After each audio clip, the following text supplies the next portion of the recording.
él me platicaba que a él le da pena decir que su papá No, pues imagínate. era un sacerdote llamado Maciel Maciel, ¿no? Y que muchas veces esta persona abusó de él, siendo su hijo. ¿Y cómo está todo protegido? Pues terminó casando a Carlos Slim y esta Marta Según de Fox es su contadora, ¿no? Yo durante mucho tiempo fui muy, muy cercano a familias que se dedican a pastorear. Uh-huh.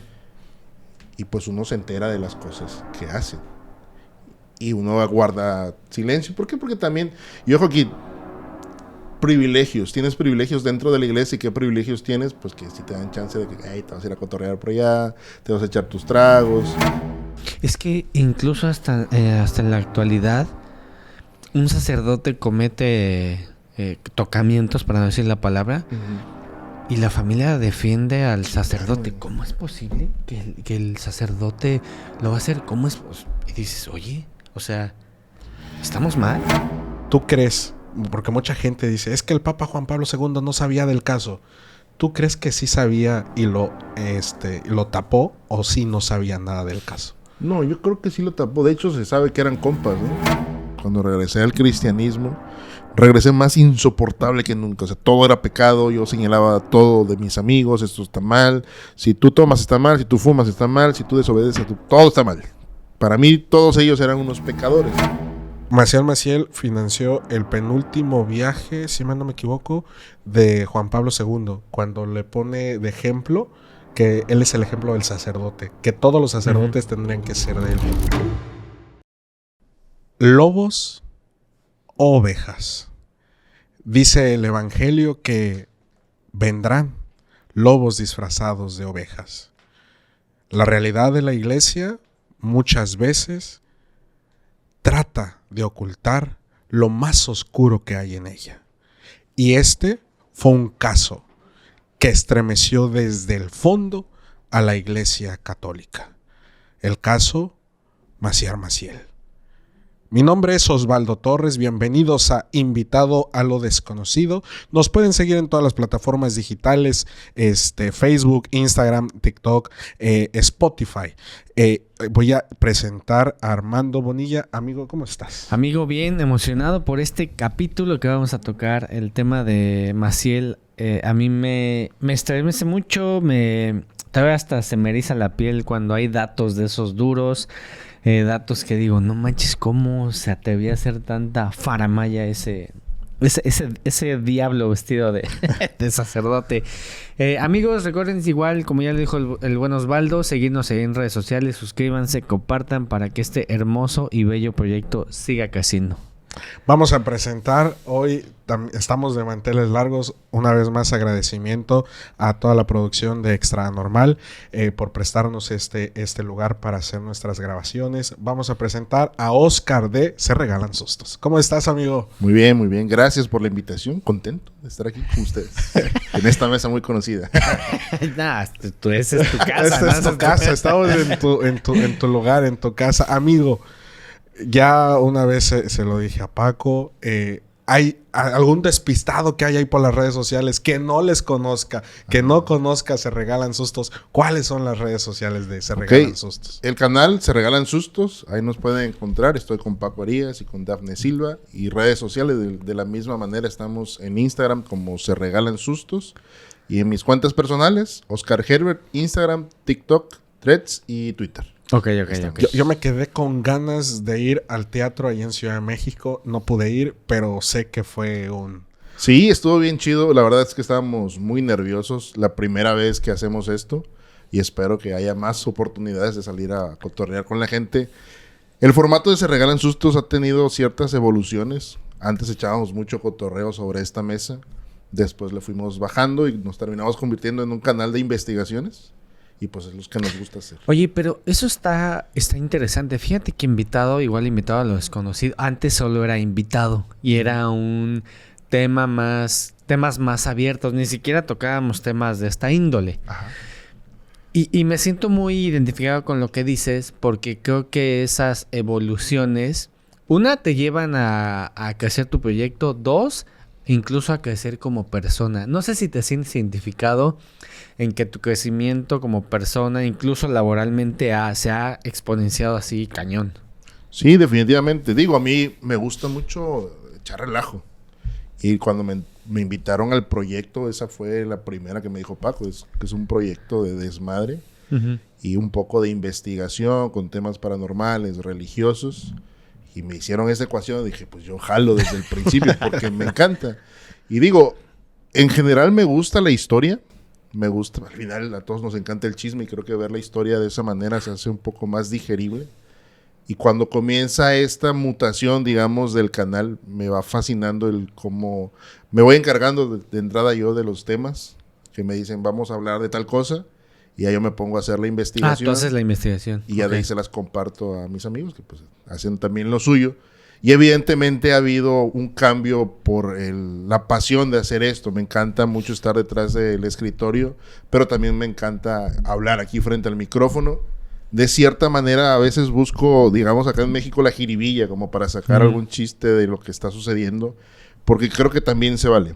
Dentro de los temas religiosos, que a veces es muy ríspido hacer este tipo de comentarios, yo los hago porque la finalidad, me río de las creencias que tuve en algún momento y a veces cierto segmento de la gente que nos ve pues sí se termina como que enfadando, pero no es de que me río de ti porque eres católico, testigo de Jehová, mormón o N cosa en lo que creas.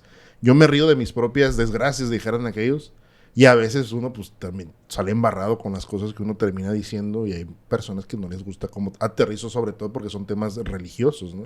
Y pues sí me ha fascinado esta digievolución de pasar a echar mucho desmadre o cotorreo, allá pasar a hacer una investigación, a estar leyendo, a estarte informando. Me encantan mucho las fuentes y sobre todo entender ese lado B o lado oscuro que a veces no conocemos. Pues nos hemos metido en problemas de cierta manera. Hemos hablado del lado B de la Madre Teresa de Calcuta, por ejemplo. Es que es muy oscuro ese. De Gandhi.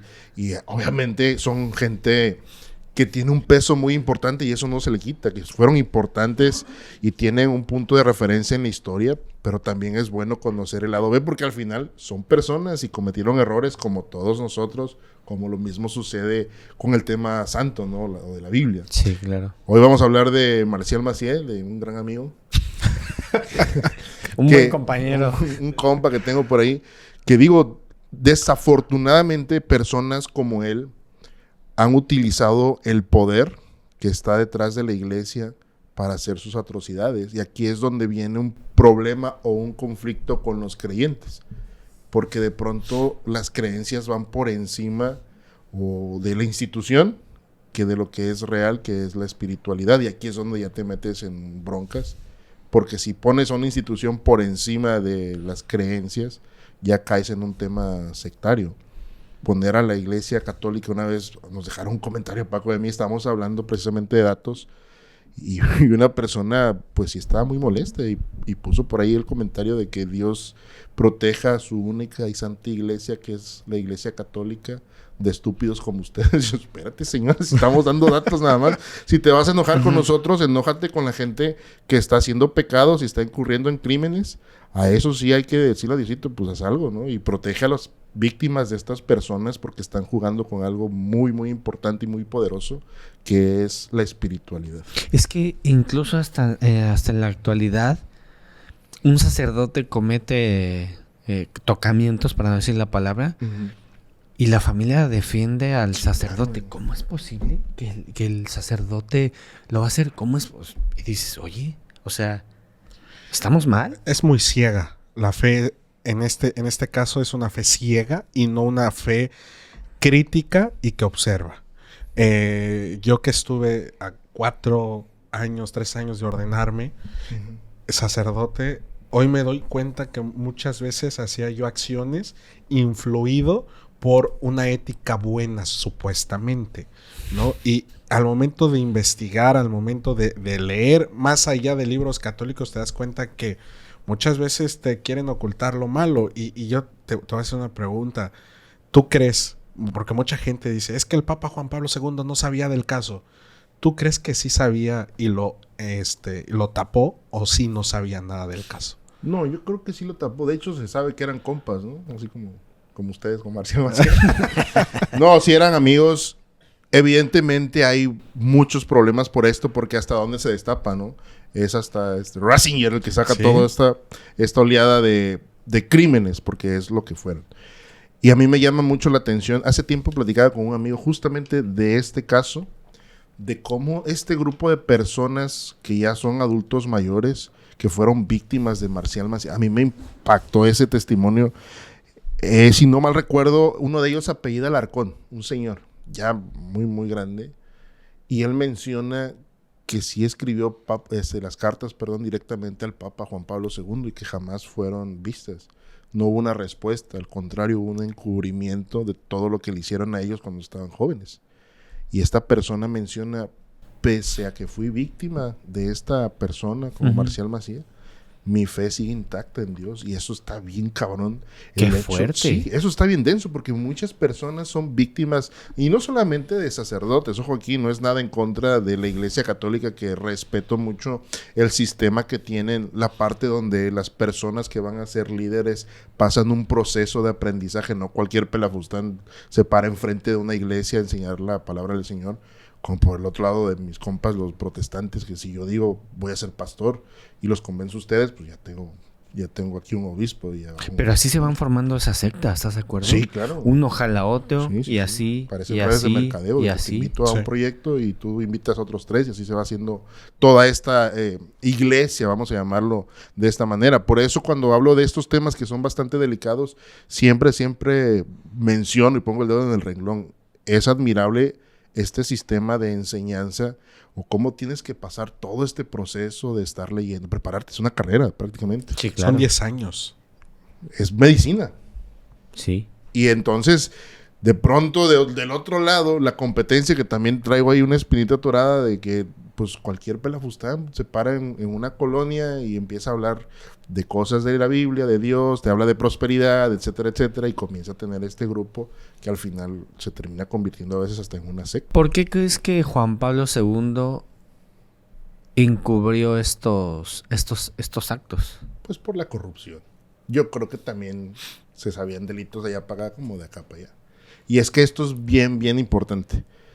Dicen por ahí que hay que conocer la historia, porque si no estás condenado a repetirla. El tema de la actualidad, porque esto es más o menos actual, es muy parecido de donde viene toda la creencia que tenemos. Ojo, aquí yo vengo de una casa donde fuimos protestantes o cristianos, y te vas dando cuenta de cómo funcionan las instituciones. Entre más grandes son las instituciones, más encubrimientos hay. Sí, claro. Y eso es una realidad. A veces Y más fácil se da. uno piensa que la persona que está al frente, y creo que también ese es uno de los problemas que tenemos, que la persona que está al frente de una institución, vamos a ponerlo ya del otro lado de la balanza, no de los católicos, no comete errores, no está seducido por el dinero, no está seducido incluso por las mismas miembros de la iglesia, ¿no? ¿Cuántos casos no hay de infidelidad o de fornicación, por así decirlo, del pastor con una mujer que es su feligrés?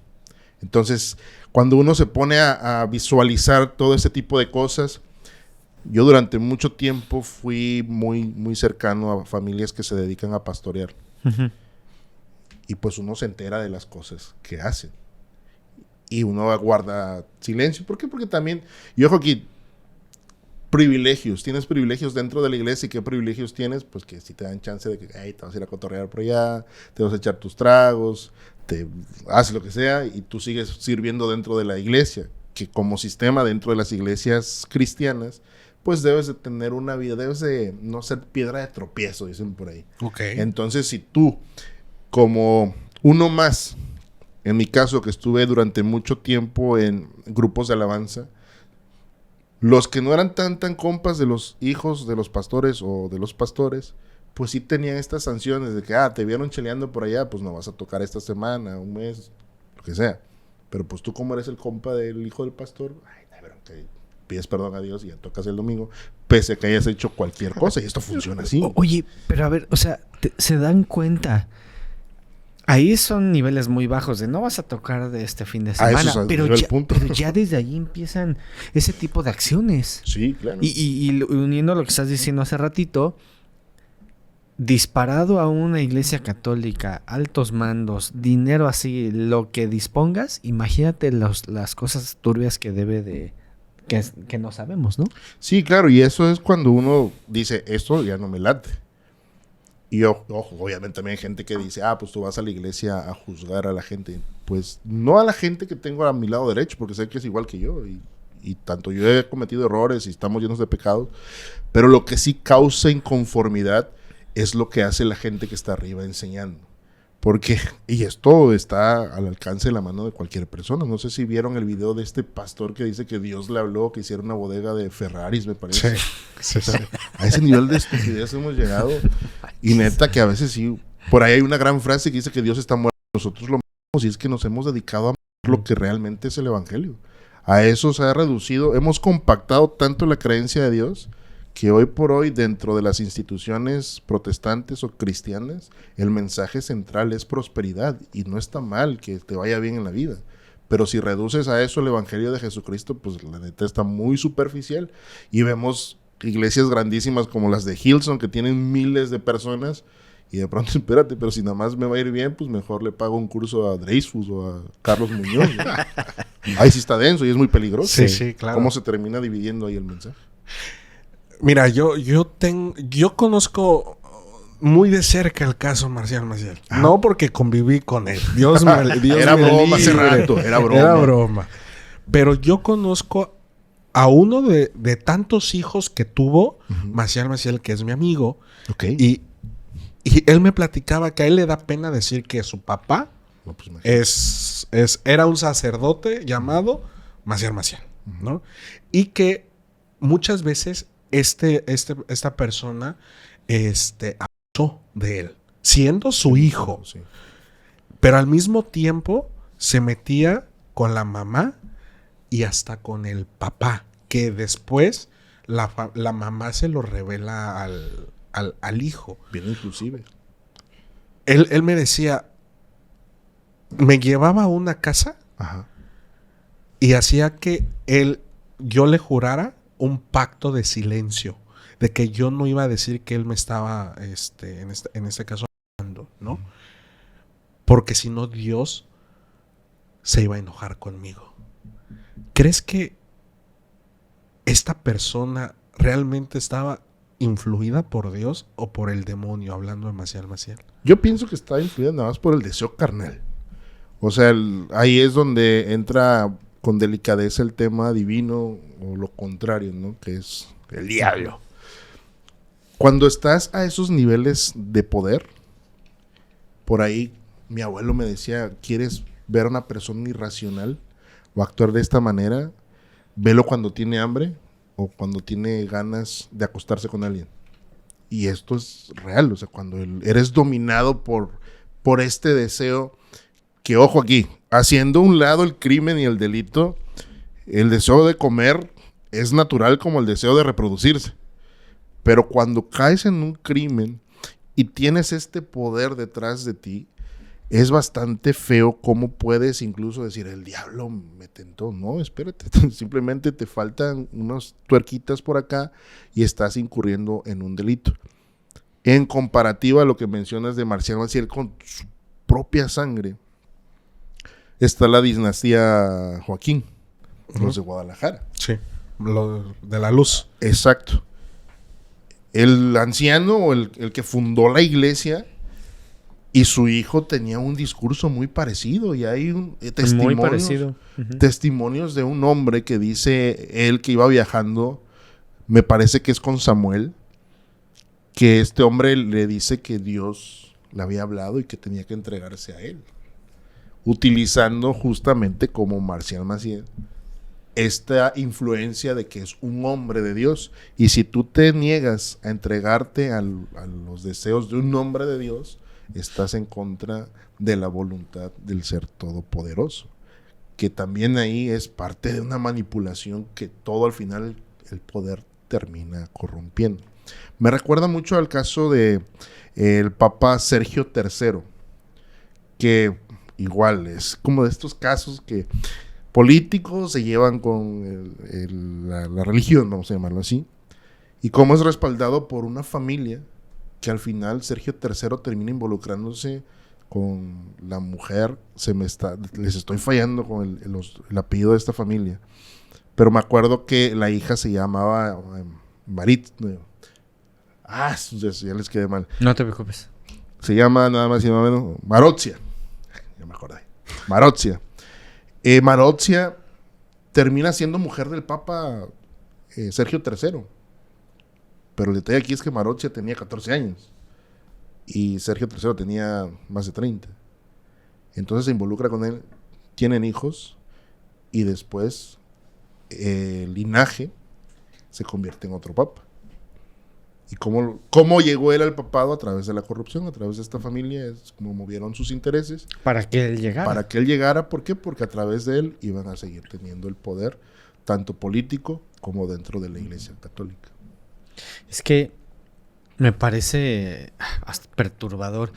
Hace ratito dijiste que te tocó ver una que otra cosilla fea. Algo que puedas contar que dijiste y que te haya marcado, obviamente. Mira, no a estos niveles, obviamente, de Marcial Maciel. Pero sí escuché, y esto me tocó ver con mi mejor amigo de aquel entonces. Y digo, no era un crimen ni nada. Simplemente su pecado fue haberse enamorado de una de las hijas del pastor. Y ok, tal vez en un contexto estaba mal. O sea, sí estaba deschavetado en el sentido de que él tenía creo que 20. Era un tema no legal, porque la chica apenas iba a cumplir 18 años y aunque tenga un mes, no está bien. Sí. Entonces él como que estaba muy, muy clavado con la chavilla y algunos, sí, espérate, pero pues no puede proceder a nada, ¿no? Él lo que hizo fue decirle como en La Rosa de Guadalupe, me gustas mucho y me gustaría que fueras mi chava cuando estés más grande. Y la chica le dijo que pues no se podía, que evidentemente por la edad y porque el papá se termina molestando, obviamente, lo manda a llamar y lo regaña y le dice que por qué juega de esa manera, ¿no? Si está, de entrada, legal está mal. Y por otro lado, pues sí le refuta que porque quiere quedar en la familia. No cualquiera queda en una familia pastoral. El pastor de este entonces tiene hermanos que son más o menos de nuestra edad, de aquel entonces. Yo tenía creo que 24 años, mi mejor amigo tenía 21 y había un abanico, eran 3. Y resulta que hay todo este discurso, me lo regañan, incluso lo hacen a un lado para que deje de servir en la iglesia como un castigo. Wow, ok. Era lo que les mencionaba hace rato. Pero casualmente en este lapso, sus hermanos, los 3 hermanos de la persona que dirigía esta iglesia, habían andado con la misma chica. Y no solo eso, sino que los chavos mencionaban abiertamente, obviamente disfrazado de un tema eclesiástico, es que yo pequé con fulana y pecamos durante mucho tiempo. Y luego el otro hermano, es que yo también pequé con fulana, el diablo nos tienta a nosotros. Y luego el más grande también tuvo ahí que ver. Y resulta que con ellos no hubo una sanción, simplemente es como, qué chido. No pasa absolutamente nada, pecaron, Dios ya los perdonó y siguen con su servicio dentro de la iglesia. Entonces, cuando yo me entero de esto, le digo a mi mejor amigo, güey, o sea, sí, en un tema legal estaba mal lo que estabas haciendo, pero tú no incurriste a nada, no hiciste un delito y te sancionaron. Sí. Entonces, de este lado, pues como son familia, no hay ninguna consecuencia. Y ahí es donde uno dice, uff. Y en otro lugar, esto está mucho más denso. En otra iglesia, esto le pasó también a un conocido que aprecio bastante. Resulta que él estaba dentro del grupo de alabanza. Y como era una iglesia muy grande, pues van rotando a la gente que toca los domingos. A él no lo dejaban tocar durante varios ratos. Se pasó un mes. La razón no se llevaba tanto con los que dirigían estos grupos, que eran 2 personas encargadas de jóvenes. Pero había algo más a fondo. Resulta que él no jalaba tanto con ellos porque era un grupo, y digo cada quien, pero era un grupo que se juntaba a quemarle las patas al diablo. Y se juntaban, cheleaban, ingerían sustancias no buenas dentro de la iglesia. ¿Dentro de la iglesia? O sea, dentro de la institución. Ah, ok. Terminaban los ensayos y se iban a la casa del líder. Vamos a quemar hierba. Y como él no entraba a esto, no lo dejaban participar dentro del servicio que él estaba haciendo, que era tocar en alabanza. Va y se queja con una persona que es como el subdirector de la iglesia, el brazo derecho del pastor, le menciona y le dice, ay, ¿quiénes son? No, pues es fulano, su esposa. Ah, ok. Resulta que la persona a la que le dice que tiene más confianza es el tío del que está encargado del grupo. ¿Y qué sucede? No lo dejan tocar nunca. Porque tú estás encubierto. O sea, es como la película de Infiltrados, prácticamente. Sí. Tú vas, te quejas de algo y resulta que con el que te quejas está protegiendo al otro y pues no llega a oídos del pastor. A ese... O sea, creo que a nivel pequeño, lo que mencionábamos hace rato, este tipo de prácticas. Ahora si lo haces más grande y te vas a iglesias cristianas más densas en números, evidentemente hay un cochinero, dejar la canción. Sí, mira, y comparto el dato, más de 1,200 seminaristas fueron abordados por Maciel Maciel. Sí. No recuerdo si son 600 o 900, infectó de VIH. Pero más aparte se metía con mujeres de dinero de ahí en la Ciudad de México, de la zona de Santa Fe, de las Lomas, claro, y todo esto, que pudieran financiar su obra de los legionarios de Cristo. Los millonarios de Cristo. Exactamente. Así, en ese término, llega a ser la universidad una de las universidades más prestigiosas del país, no sé si del mundo, pero sí del país, la Anáhuac, que muy pocos saben que les pertenece a los legionarios de Cristo. ¿Crees que estas personas fueron, voy a decirlo con mucho respeto a las personas que hicieron esto, fueron imbéciles al hacer eso, o él las manipuló muy bien, que llegaron a darles casi todos sus bienes para poder financiar estas obras? Nah, yo creo que ni siquiera manipulación. O sea, ¿cómo funciona? Desafortunadamente, por ahí dicen que la corrupción es parte de nuestra condena y de nuestro privilegio aquí como mexicanos. Es malo cuando hay encubrimiento en un tema de corrupción. Pero ¿cuántas personas mexicanas no hemos pagado una mordida porque te agarra tránsito y no traes papeles? No quiero decir que está en nuestro ADN.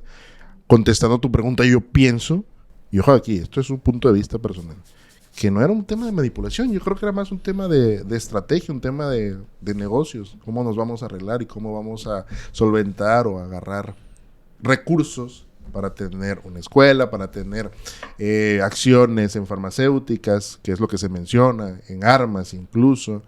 ¿Y cómo está todo protegido? Pues terminó casando a Carlos Slim y esta Marta Según de Fox es su contadora, ¿no? Era su contadora. Sí, era su contadora. Sí. A ese nivel. Perdón, cuando Maciel Maciel estaba, ¿todo el mundo sabía que tenía nexos con Juan Pablo II? Mira, esto creo que casi nadie lo sabe, pero tuve la fortuna de checarlo en la curia diocesana de la Arquidiócesis Primada de México. Maciel Maciel financió el penúltimo viaje, si mal no me equivoco, de Juan Pablo II, cuando le pone de ejemplo que él es el ejemplo del sacerdote, que todos los sacerdotes tendrían que ser de él. Pues sí sabía. Mi punto de vista es que sí sabía, o sea, y curiosa, es que esto es una historia mal contada. No sé, Oscar, si estás de acuerdo en esto que te voy a decir. Es una historia mal contada. ¿Por qué? Porque el único que quería hacer algo, curiosamente, se llamaba Joseph Ratzinger, que era Benedicto XVI, y Juan Pablo II no lo dejó. O sea, le dijo, no te metas. Sí. Y no fue hasta que Juan Pablo II muere que logra en ese momento ya Benedicto XVI expulsar a Maciel Maciel. Pero nada más lo expulsó. O sea, no hubo un juicio, no nada. Sí. Pero entonces se dan cuenta que la gente ya sabía que tenía tanto poder, es que pues se le abrían las puertas. O sea, uniendo los cabos, ¿no? Que a lo mejor contestando esa pregunta que tú le hacías a Oscar, pues como veían que tenía mucho poder y mucha injerencia en los altos mandos, pues la gente aflojaba, ¿no? Pues es que yo pienso que sí estaba muy, muy protegido. Digo, Ratzinger era como el malo, ¿no? Sí. Incluso hay hasta, ¿cómo se les nombra eso? Esas teorías, ¿no? De conspiración, que por eso lo terminaron sacando, de que, hey, estás destapando la tapa de la cloaca. ¿Entonces era buen papá? No era buen papá. Eso da para otro más. Otro episodio. Pero en el caso de Maciel Maciel, por eso digo, es una historia con un villano mal contada. Él que sí quiso hacer. Y una de las teorías es de que él renuncia por la presión interna del Vaticano en cuanto a Maciel. Esto que estás comentando. Sí, es que una vez nos aventamos un episodio de esos aquí, se regalan sustos acerca las profecías de que el Papa Negro y todo eso después de Francisco. Y medio mencionábamos este tema acerca de que incluso hasta Bababanga había profetizado que un papa iba a renunciar y después de ese papa iba a aparecer este Papa Negro. Sí, que sí, era fue el muy anticristo, sonado esa, sí. Todas estas cosas que todo el tiempo se está acabando el mundo, ¿no? Y nunca sucede. Pero volviendo a eso, es que sí, no sé si sea una historia mal contada, pero de que había corrupción y había protección, eso definitivamente. Si no, ¿por qué tanto tiempo pasó haciendo lo que hacía sin que nadie pusiera un alto? Y evidentemente pues había un gran poder y un gran poder económico. Sí, porque si el dato no me falla, 1979 75, perdón, se funda los Legionarios de Cristo, el 75-79. Y Juan Pablo II entra al papado en el 79. Y lo primero que hace es venir a México. Yo siempre he dicho que las 5... se va a escuchar mal, perdónenme. Las 5 venidas del Papa a México son por una causa muy especial llamada Maciel. Porque él le mandaba, o sea, le daba para mí, la información que yo tengo es... Le daba dinero a Juan Pablo II, Maciel. Entonces, yo no sé hasta qué punto la gente, Oscar, sigue siendo borrega en ese sentido, porque hay algunos que lo siguen defendiendo. O sea, es chistoso, indignante, da coraje que gente que convivió con él lo sigue defendiendo. Yo no sé qué le hace falta ver a las personas para poder decir este vato era el mismo diablo en persona. Yo creo que lo que nos falta en ese tipo de casos es que le pongas un nombre de la víctima, que el nombre sea el de tu hermano, el de tu hija, el de tu esposa, el de una hermana. Y para que te duela. Porque así es como que se escucha, la Juanita Pérez fue víctima de tal sacerdote. Sí, pero... Y aparte utilizamos estos clichés baratos. Dios sabe por qué hace las cosas. Que eso lo utilizan demasiada gente. Y es una estupidez para mí porque son de estos que se viene repitiendo generación tras generación. Y yo, ok. Entonces Dios sabe por qué hace las cosas y los designios de Dios son perfectos, los tiempos. Entonces la víctima de una persona que trae al mundo un niño y ese niño viene sufriendo y trae un montón de consecuencias, esa es la voluntad de Dios. Ese es el argumento que das para defender a un criminal. Y digo, hace rato mencionaba el que no conoce su historia está condenado a repetirle. Y voy a mencionar algo que tal vez me esté equivocando y me vas a corregir.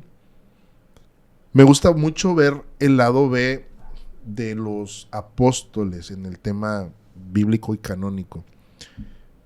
Pero si perdonaron a Saulo de Tarso, que después se hizo Pablo, y hay gente que dice que es su apóstol favorito sin saber el contexto de la historia, ¿cómo no van a perdonar a Marcial Maciel? ¿Cómo no van a perdonar a Juan Pablo, a Francisco, a Razo? Y así contextualizando, yo lo he mencionado, Saulo de Tarso antes de convertirse en apóstol fue un asesino de cristianos. Así es. Y él mismo se atreve a decir, y en verdad sí tengo un conflicto narrativo con Pablo porque lo veo en sus citas, y ojo aquí en un tema histórico, lo veo muy orgulloso, esta palabra está muy de moda, muy narciso, de que yo lo entiendo, o sea, y se atrevió a decir, sed imitadores de mí como yo de Cristo, y espérate, Cristo no mata a nadie. Y hay gente que lo sigue defendiendo. Y pone sobre la mesa, ok, vamos a hablar en contexto bíblico. Está bien, Dios lo perdonó. Él dice que se le apareció Jesucristo y Saulo, ¿por qué me persigues? Etcétera. Y ok, lo redimió.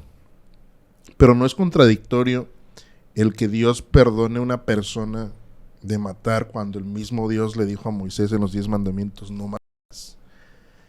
Y cuando pones esto sobre la mesa, el único argumento que te terminan diciendo es, pero si Dios lo perdona, ¿cuál es el problema? Ok, entonces estás aceptando que Dios se equivoca. O que Dios exime a ciertas personas y a otras no, como sucede en la iglesia. Y ahí es donde yo digo, tienes que saber tu historia. Y aquí es donde se refuerza. Mi mercenario favorito de la Biblia es David. O sea, David, cuánta gente, no me acuerdo, y no hace mucho estaba leyendo por ahí la historia de cuando quiere quedar de nuero, iba a decir, de yerno con Saúl, perdón. Sí, sí. ¿Qué le dice Saúl? Ok, ¿quieres a mi hija? Aparte había como que indicios, y esto es más mío. Pero ¿a poco no había como que indicios de que le gustaban los hombres? ¿Cómo Sí. pasaba tanto tiempo con Jonathan? Y la misma Biblia dice que prefería el amor de Jonathan por encima de las mujeres. Es que lo estás malinterpretando, cada quien. Pero esta historia donde Saúl le dice a David, ¿quieres quedar acá con la familia? Pues ve con los filisteos. Y no solamente los vas a desvivir. Lo que quiero que hagas es que me traigas todos los de ellos. Y lo manda a una misión suicida. Piensa que no va a regresar y de pronto David en la historia te dice que se empodera y termina aniquilando a los filisteos y llega ahí con el patrón prácticamente y la avienta ahí, lo que le pide, pues ahí está. Y tú dices, ok, no más entonces, sí, pero es que era el hombre de Dios y de él viene el linaje de Jesucristo, porque era rey, porque Jesús tenía que defender a los oprimidos del pueblo. Entonces hay una serie de justificaciones durante toda la historia de la Biblia que entiendo, son personas que se fueron redimiendo, haciendo a un lado al maestro, a Jesús, que no necesitó redimirse. Pero ¿cuántos hombres de Dios no terminaron así? Mismo David, cómo se termina metiendo con la esposa de su brazo derecho de Urías, que la ve por ahí bañándose, tráemela, no está, y la embaraza y pierden al niño. Y aquí es donde viene el conflicto también, porque Dios castiga a David. ¿Y cómo castiga a David? Pues que el producto se enferma y termina perdiendo la vida el bebé, porque es la voluntad de Dios. Y ya después se termina quedando con ella, porque también manda a desvivir a Urías. Y ahí donde nace el sabio más sabio de todos los sabios en la Biblia, que es el rey Salomón. ¿Y cuántas mujeres no tuvo Salomón? Sí. Yo digo que si fuera tan sabio no hubiera tenido tantas mujeres, porque con una está cabrón. Ahora imagínate con 1000, está denso. Te voy a decir una frase muy, muy de moda, que es: tu voz me representa. Porque lo que acabas de decir es completamente cierto. Yo, que toda mi vida he estado dentro de la iglesia, tampoco me explico por qué le dan un realce a Pablo. Para mí Pablo es una figura en la iglesia nefasta, muy que yo lo pongo así. Pablo para mí hace la iglesia, pero a una iglesia paulina, conveniencia de Pablo, y le empieza a hacer con jerarquías, cuando antes no había jerarquías, ¿no? O sea, con Cristo nunca dijo, tú vas a ser obispo, tú así, tú no. Sí, claro. Todos somos iguales, ¿no? Pero y me da mucha pena de la iglesia que tome a Pablo como la palabra de Dios. Todo es Pablo, y a Pedro lo dejan a un lado. No, hombre, Pedro. Pero, como tú dices, esto no me lo había puesto a pensar. ¿Qué tal si en esta misma sintonía Dios perdonó a Maciel? Dios perdonó a Juan Pablo II y de verdad es un santo Juan Pablo II. Pues no, por hoy, ¿no? Santo de todos los santos. Sí, claro, o sea, no me había puesto a pensar esto. Y no sé si en esta analogía también entraría el perdón al ladrón arrepentido. Y justo de eso estábamos platicando. ¿El último minuto? Sí, de eso estábamos platicando no hace mucho con el documentalista. Porque planteaba exactamente la misma situación. O sea, tú me estás diciendo que dentro de todo este sistema de protestante, que es meramente eso de cómo te llevan a la conversión, lo único que tienes que hacer es pedir perdón, arrepentirte de tus pecados y permitir que Jesús entre en tu corazón. Ese es el sistema de los evangélicos protestantes. Ahora dice, en contexto de todo esto que existe en este ladrón, porque, ojo aquí, lo que yo entiendo es que los que estaban siendo crucificados habían transgredido no solamente a un tema eclesiástico, sino un tema político. Sí. Y de pronto esa persona que está ahí al lado de Jesús le dice, pues yo te creo. Y pues no sé si manipulación o no, pero pues si ya estás a punto de irte para allá y de pronto tienes a tu lado derecho o izquierdo al que se dice el Hijo de Dios y que ha perdonado los pecados, pues yo creo que también vamos a utilizar este recurso. Y al final, poniéndonos en ese tema muy meticulosos, Si Jesús sabía que iba a ser traicionado por Judas, ¿tú crees que no sabía que este hombre de verdad se estaba arrepintiendo? Y aquí es donde entra en conflicto el tema de la justicia divina que no terminamos entendiendo. Es tan grande que una persona que pudo haber desvivido, pudo haber robado, pudo haber sido transgresor en un tema político, de pronto dice, la neta, sí me estoy arrepintiendo y perdóname. Y la promesa de Jesús, pues vas a ser el primero en estar con nosotros. Hoy vamos a estar cenando, ¿no? Dice. Hoy estarás conmigo en el paraíso. Imagínate. Ahora imagínate que no fuera cierto. y no hay nada, ¿no? Es que esa analogía que dices tal vez a muchos les podrá disgustar, ¿no? Porque hay gente que defiende a capa y espada muchas cosas que ni ha estudiado, ¿no? Sí. O sea, es que es el buen ladrón, ¿no? Pues ningún ladrón es bueno, ¿no? Empezando desde ahí, ¿no? O sea, ningún ladrón es bueno. Pero no sé tu punto muy personal, Oscar. ¿Tú crees que Maciel sí esté con Dios? Nah, definitivamente no. O sea, si era una persona, no creo que se haya arrepentido. Digo, también hay que separar un poquito más para atrás. Hay que separar la justicia que conocemos como sistema de sociedad y la justicia divina. ¿Por qué? Porque la justicia divina no la entendemos. Y también lo platicábamos sobre esta mesa. Es como esa paz que habla justamente el asesino de Pablo, la paz que sobrepasa todo entendimiento. Es eso. No la entendemos. Y la justicia divina tampoco la vamos a entender porque Dios está más allá del concepto que nos han enseñado las instituciones. Volviendo al punto, la justicia divina puede ser, que valga la redundancia, dijera un amigo, no es tan justa porque puedes llegar al punto de este ladrón o de Marcial Macié. Me arrepiento. Ok, Dios lo perdona, Dios conoce su corazón. Tal vez sí tiene o tuvo un arrepentimiento genuino en un caso hipotético. Pero esto no lo exime de la justicia terrenal.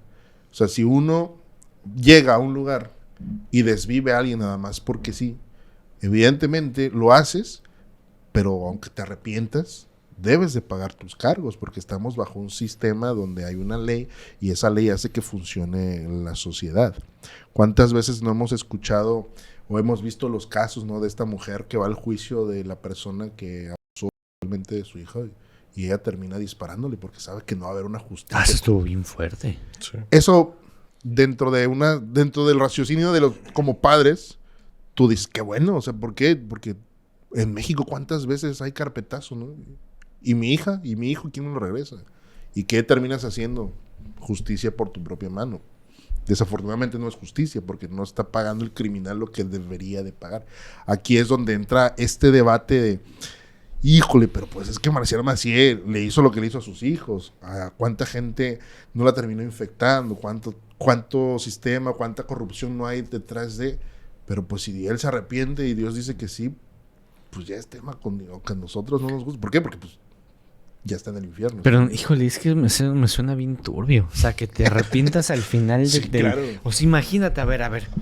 Entonces, así como lo está poniendo la iglesia, y la misma iglesia lo dice, arrepiéntete al final de tus últimos días. O sea, entonces, previo a la fiesta voy a hacer el desmadre que se me venga a la mente. Y ya cuando ya esté en las últimas, cuando ya esté así ya para irme, ya me voy a arrepentir. Pues pienso que no. O sea, no, sí está muy, muy, muy delgada la línea entre actuar con el beneficio de esto y no hacerlo. Hay un caso, y esto sucede, no voy a guardar la ciudad donde sucede, pero es una iglesia donde estaban enseñando acerca de justicia terrenal y la justicia divina, que por ahí también hemos conversado aquí, que la traducción al español de justicia para nosotros es justicia y es justicia.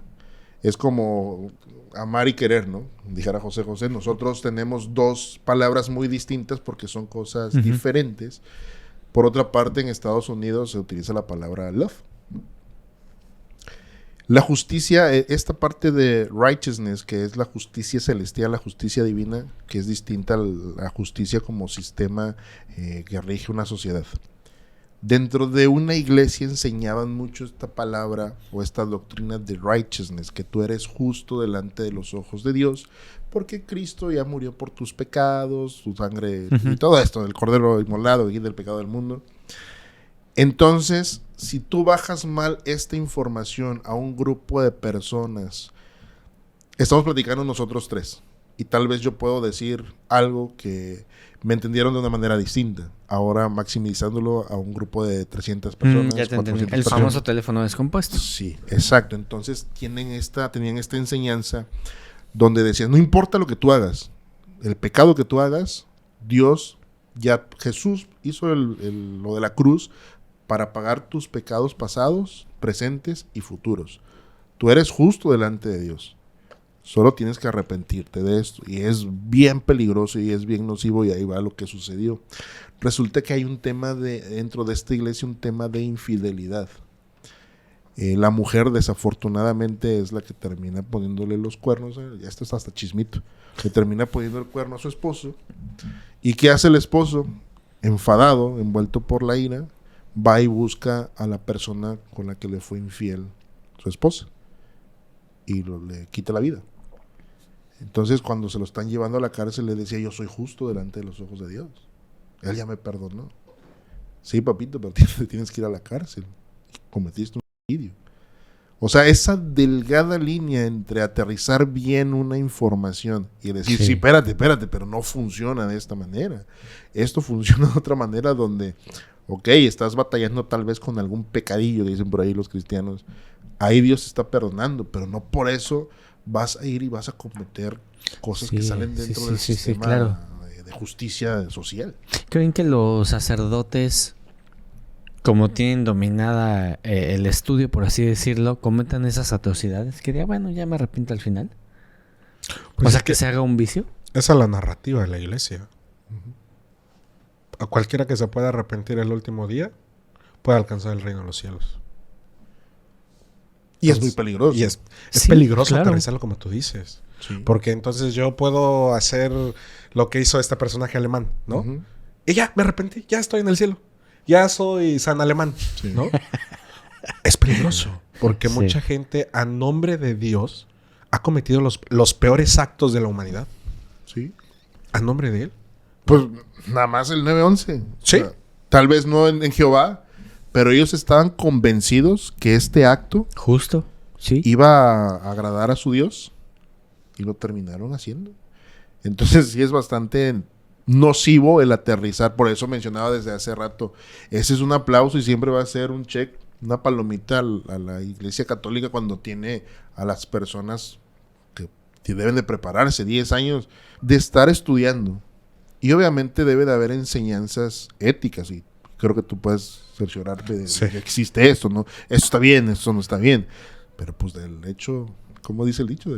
Del dicho al hecho hay mucho estrecho. Exactamente. Entonces, sí es bastante fuerte, peligroso que cualquier persona se levante a enseñar o a querer enseñar doctrinas que ni siquiera pasan como por un filtro de que pues voy a malinterpretar un versículo. La luz del mundo.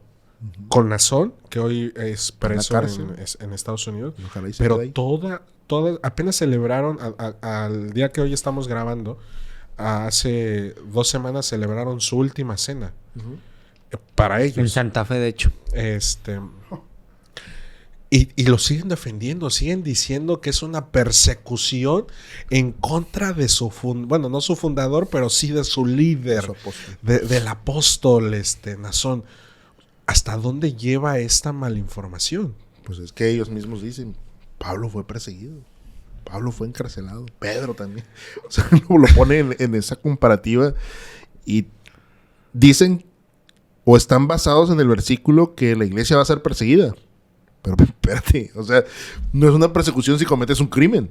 Tienes que pagar por los delitos que hiciste socialmente. Sí. Ahora, todos estos recursos, las evidencias, cuánto contenido indebido en sus dispositivos hay, y pese a eso, hay personas que siguen diciendo, es que es el hombre de Dios. Sí. Él es el intermediario. Espérate.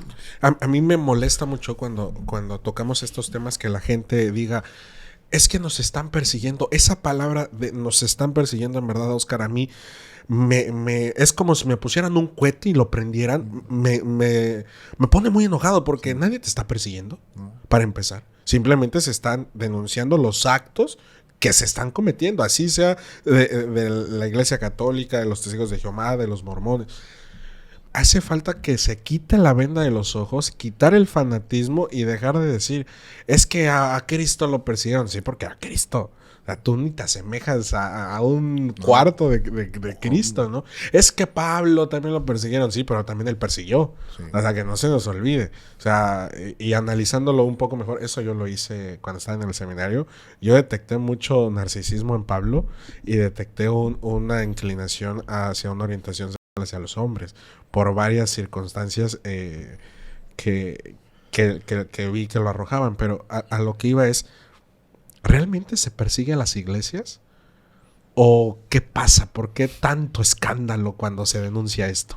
No, yo creo que cuando existe este argumento, que ni siquiera es argumento, de que nos están persiguiendo, es simplemente eso, estás poniendo el dedo en la herida, en la llaga, y no sabes cómo defenderte. A mí me pasó muchísimas veces cuando regresé, porque me tomé unas vacaciones, cuando regresé al cristianismo, regresé más insoportable que nunca. O sea, todo era pecado, yo señalaba todo de mis amigos, esto está mal, si tú tomas está mal, si tú fumas está mal, si tú desobedeces, todo está mal.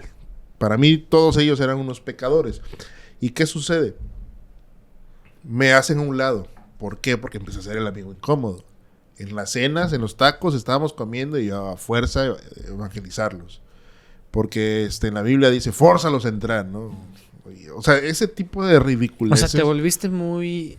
Ay, ¿cómo se le dice? Imbécil. Muy literal. Sí, ¿no? sí. Muy literal, apegado a la Biblia. Y cuando ni siquiera era un debate. O sea, era un tema de que un amigo sí me dijo en algún momento, y le mando un abrazo, y gracias, gordo, por esa lección de vida. Me dice, yo vengo aquí a cenar, o sea, me pones incómodo. Qué fuerte. Y evidentemente me pongo en el papel de víctima. Esto tal vez es una persecución, esto es un rechazo, porque yo por el evangelio voy a perder amigos incluso. Y no estás idiota, o sea, estás haciendo bien incómodo con todos tus amigos. De verdad, me dejaron de hablar durante 6 meses, casi un año, y yo pensando que había perdido amigos por querer evangelizar, y tal vez ellos estaban mal, según yo. Hacia dónde va la respuesta, este papel de víctima. ¿Por qué? Porque ni siquiera yo tenía argumentos. Después tuve otra conversación con el buen Juancho y me preguntó muchas cosas donde yo no estaba seguro de mis convicciones. Y ahí me empecé a tambalear. ¿Y qué hice? En lugar de ponerme a estudiar o poner a investigar más acerca de mis creencias, me ofendí. Porque él no sabe, porque él sabe el pecado, él no lo entiende. Porque no tiene un espíritu de revelación como el que yo tenía, que es lo que me enseñaron a decir en la iglesia cuando te quedas sin argumentos. Y es lo que sucede muchas veces, cuando te ponen en evidencia es eso, tú no entiendes. No te ha caído el Espíritu Santo y por eso no tienes revelación, pero al final te estás siendo un idiota nada más. Es que mucha gente los temas religiosos se los toman muy literal o lo viven muy literal, ¿no? O sea, yo una vez me decía una señora, esto que estás haciendo es pecado. Y le decía, señora, la escritura dice que si tu brazo derecho es ocasión de pecado, arránqueselo. ¿Cuántas veces se lo ha arrancado? No, es que no puedo. Entonces, o sea, es para unas cosas sí y para otras cosas no. Es que en el tema de la comunidad, es que dice Pablo que no van a entrar en el cielo ni ellos, ni borrachos, ni... No, pues nadie. O sea, realmente nadie va a entrar entonces al cielo, ¿no? O sea, creo que las personas o los líderes religiosos, ¿no? Llámese Maciel, llámese Benedicto, Juan Pablo, Francisco, hoy el actual León. Si hay una mala información, la gente va a tender a tomárselo todo muy literal. Me ha tocado escuchar, es que el Papa lo dijo, pero si el Papa no es Dios. O sea, el Papa no es Dios. ¿Qué es a lo que voy, Oscar? ¿Qué hace falta para evitar más casos como los de Maciel, como los Borgia, ¿no? Estos casos perturbadores. ¿Qué hace falta en las iglesias en general, en los cultos en general, para evitar ya esto? Que ya no haya iglesias. No, digo. O sea, fue con ironía.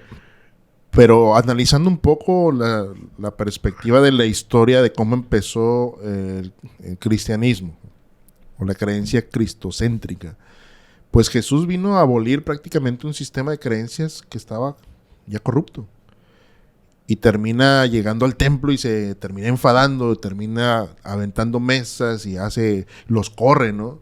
Que a veces te preguntan qué haría Jesús, ¿no? Pues Jesús se encabronó, Sí. se iba a enfadar y luego sale de ahí y está más enojado porque tiene hambre y maldice al higo y el higo se seca.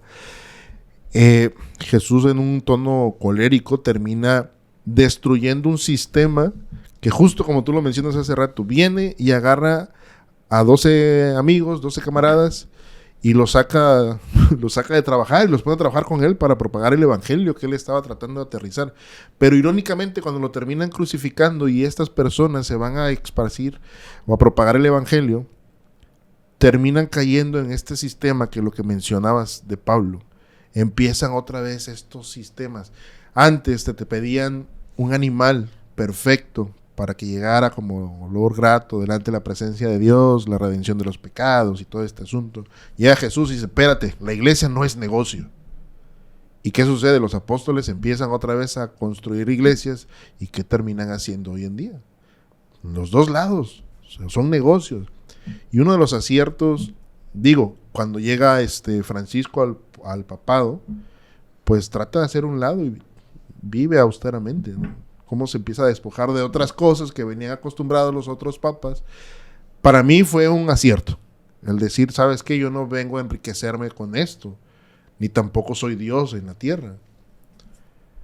¿Qué sucede cuando terminas involucrando, poniendo en un pedestal a estas personas? Algunos te pueden decir, pero es que pueden vivir como hombres de Dios. Ok, está bien. Está bien si piensas que así es el tema espiritual.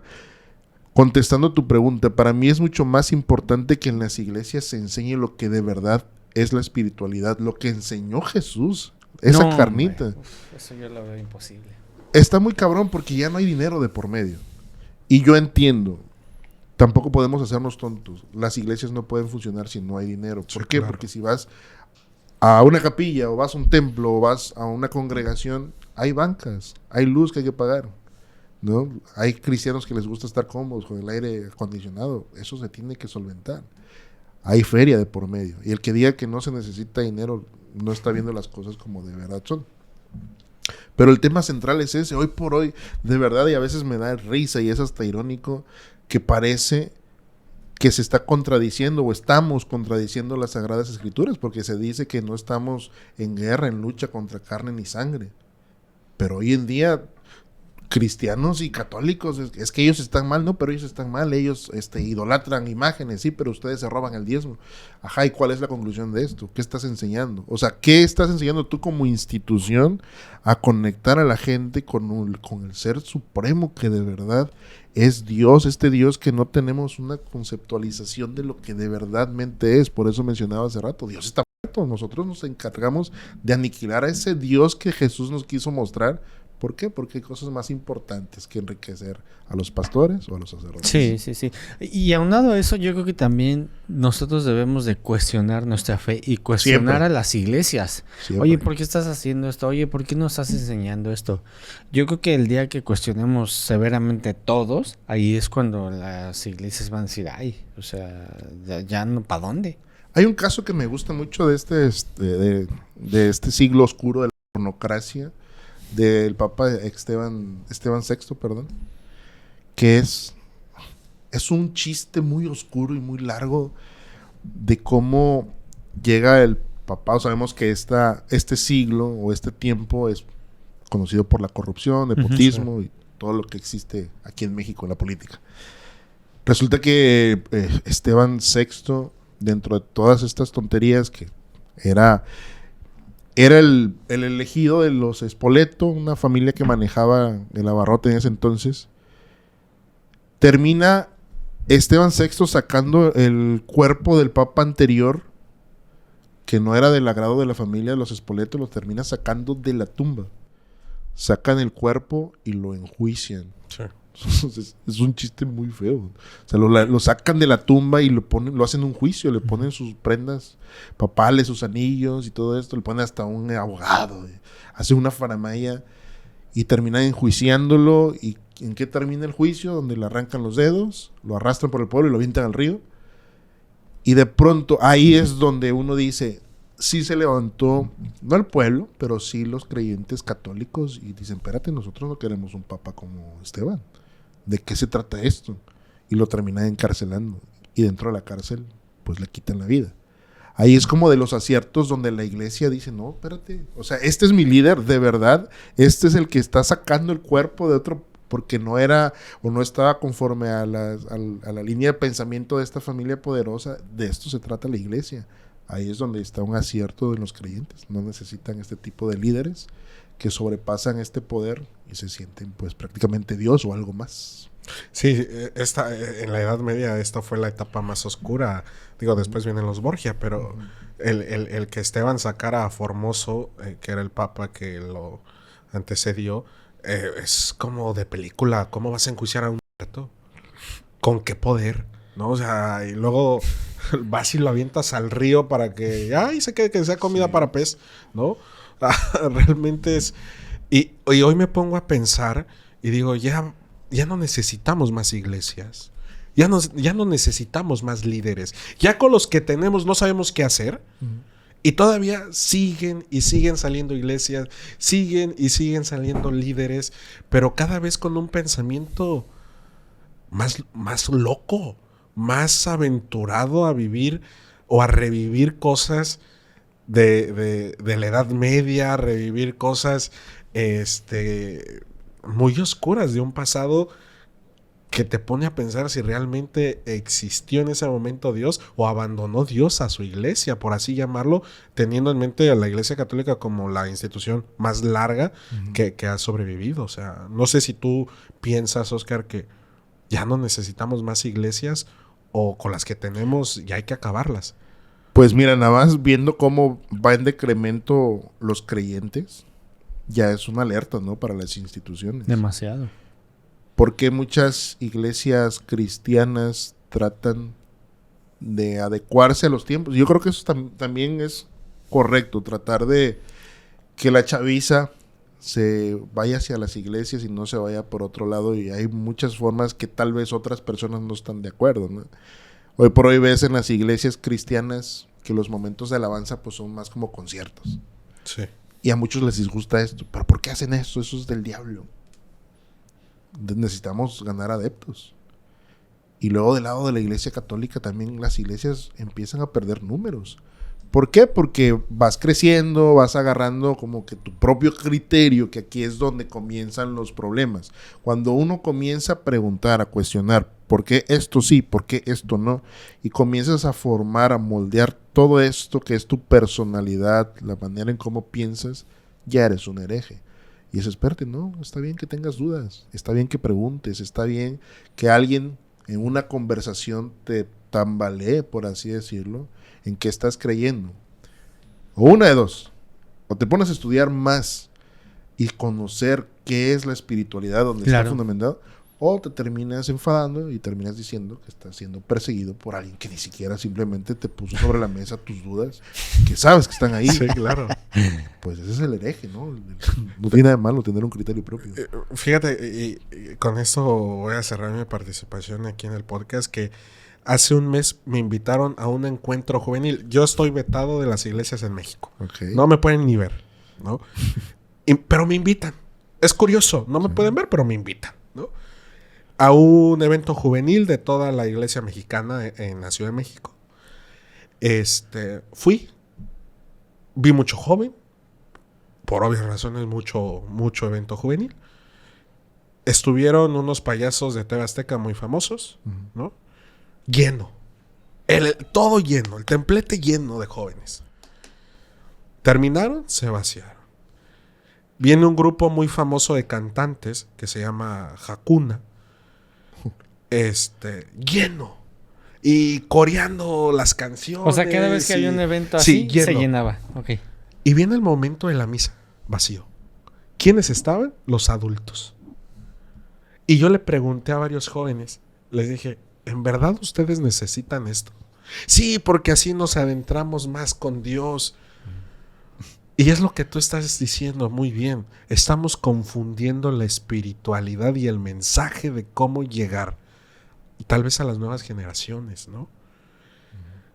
la pregunta hacia ti es, ¿cómo la iglesia, las iglesias en general, podrían reformarse? Podrían encontrar como este nuevo auge. Porque en México, y le compartía los datos también a Paco, le decía, 2025, 75% de católicos en el territorio mexicano, cuando en el 2000 eran el 95%, la mayoría absoluta. Esto te indica que en 10 años ya va a existir la mitad, ¿no? ¿Qué necesitan los jóvenes, la gente, pensar para una reforma? O sea, o ya de plano decir, ya dejemos en paz a Dios y enfoquémonos en nuestras cosas. Mira, si yo tuviera esa respuesta, no estaría haciendo podcast y me estaría forrando de feria. No, yo creo que es esa parte ya muy individual. Digo, yo tiene mucho tiempo que ya no asisto a una iglesia, y yo lo he mencionado hasta en forma de cotorreo. Yo soy un cristiano que no ejerce. ¿Por qué? Y ojo, aquí no estoy justificando mi mala vida, por así decirlo. Pero de verdad yo encontré una tranquilidad en casa, incluso que nos dedicamos al tema paranormal. Te puedo asegurar que un 98% de las veces que han sucedido cosas aquí me ha dado risa de nervios, porque sí han sucedido cosas, pero no me ha dado miedo. Y a veces lo digo en forma, o piensan que lo digo en forma de broma, pero yo pienso que es más grande el que me cuida a mí, porque tengo toda mi confianza en Dios. Y cómo lo encontré en algo tan sencillo. Y lo digo sencillo porque pienso que así es. Me quedo mucho con un mensaje y no estoy mal agarrando versículos. Pero esa parte cuando Jesús le dice a los discípulos que esté en el lugar secreto. ¿Qué es eso? Y va a sonar tal vez hasta transgresión, pero es meditar. Encontrarte contigo. Claro. O sea, Jesús no quería que fuéramos como Jesús. Jesús quería que seamos las versiones mejores de nosotros. Y es muy curioso cómo puedes llegar a esto. Yo hasta en la iglesia me metí en problemas por esto, porque yo le daba clases a unos niños y le ponía música por ahí y les decía, vamos a tratar de calmarnos y vamos a cerrar los ojos y piensa en todo lo agradable que puede decirte Dios en este momento. Y estoy hablando de grupos de niños de entre 11 y 5 años. Imagínate, ¿cómo controlas a un niño que todo el tiempo y luego le das un montón de azúcar y todo lo quito?